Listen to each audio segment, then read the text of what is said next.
The real issues in this campaign are the economy and how we're going to get this economy back on track again. These are the four things I'm calling for in my economic plan then, or in this economic plan. First, let's pass an economic recovery package. Second, let's balance our budget and move towards fiscal responsibility in this country. Third, let's get a comprehensive energy strategy. And fourth, let's invest in our people. Unfortunately, both Republicans and Democrats in Washington have failed the American people recently when it comes to the economy. On the Wall Street bailout plan that went down in defeat on Monday, would you have voted for that or against it? Well, I would have tried to prevent it from coming to the floor because I didn't think it was ready for a vote. It didn't include taxpayer repayment mechanism, and it didn't include, basically what they punted on the issue of taxpayer repayment or taxpayer protection, and they punted on the issue of oversight. They basically have oversight to Treasury, and in my mind, it ought to be an organization outside Treasury.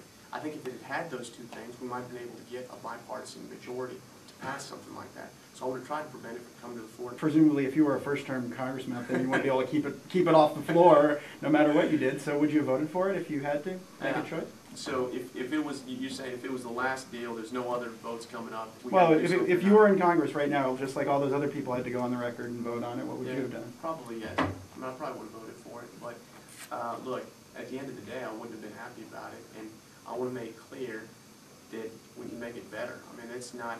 I would have voted for it if the alternatives were either doing something or doing nothing. I'd do something.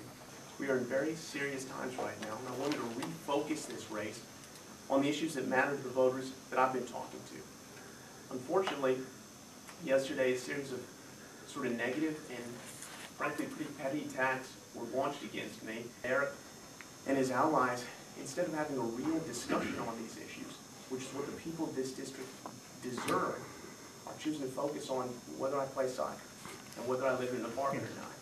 I don't think that's quite right. For those that care, Minnesota is my home. I went to Osseo Senior High. I went to the U of M. I went to law school. I joined the Marine Corps. I went to Iraq, and I came home to Minnesota. If that's not Minnesotan enough for Eric Paulson and his friends, then I'll let them make that case to the voters of the 3rd District. Do you actually get the sense that there's maybe an underlying tone about that perhaps that he's not like us, it's more of a racial or an ethnic thing? No, I don't think so. I mean, that's probably a question that's more appropriately directed to Eric, but I don't get that feeling. I mean, I think he's a nice man, and I don't think he has those feelings. What about this allegation that you're not going to have sufficient votes in the suburbs to represent a suburban district? Yeah, I don't know what they mean by that.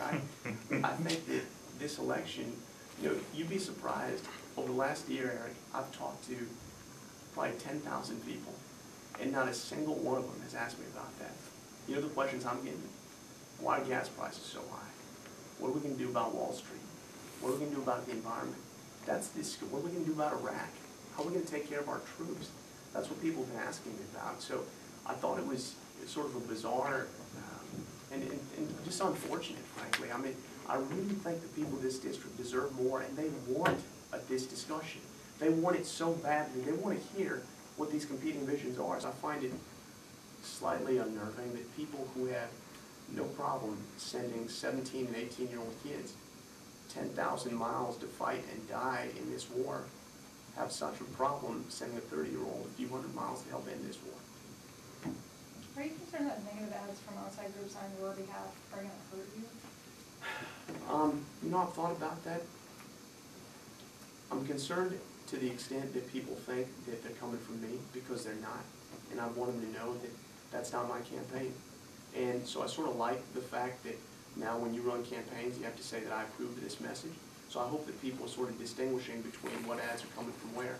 Because the ones that say I approve of this message are about our positive message for the country. And I know we ran one response ad recently because Eric ran a negative ad on me, so we had to defend ourselves on taxes. But every other ad we run has been uniformly positive, and I want to keep that. In terms of the ads that you're talking about, I wish there was something I could do about them, but there's not. They're not coming from me. I'm not paying for them, and federal law prohibits me from even talking to them about them because there can't be any coordination. So I'm not sure what I can do other than, as Mark said, to the extent that they're inaccurate, I condemn them. Have you addressed the lawn sign issue, and the volunteer Yeah. thing with the scooter? Yeah, no, I haven't addressed it yet publicly. Thank you for the question. It was wrong, what happened. The person that did it was a volunteer for the campaign, and she went against the explicit instructions of me, of my campaign manager, and of my field coordinator. And it was unfortunate, it was wrong what happened, and we've issued a public apology for it. And after the incident, I counseled her, and my campaign manager counseled her, and it's not going to happen again from anyone in my campaign. We had to talk with the entire campaign staff about it as well.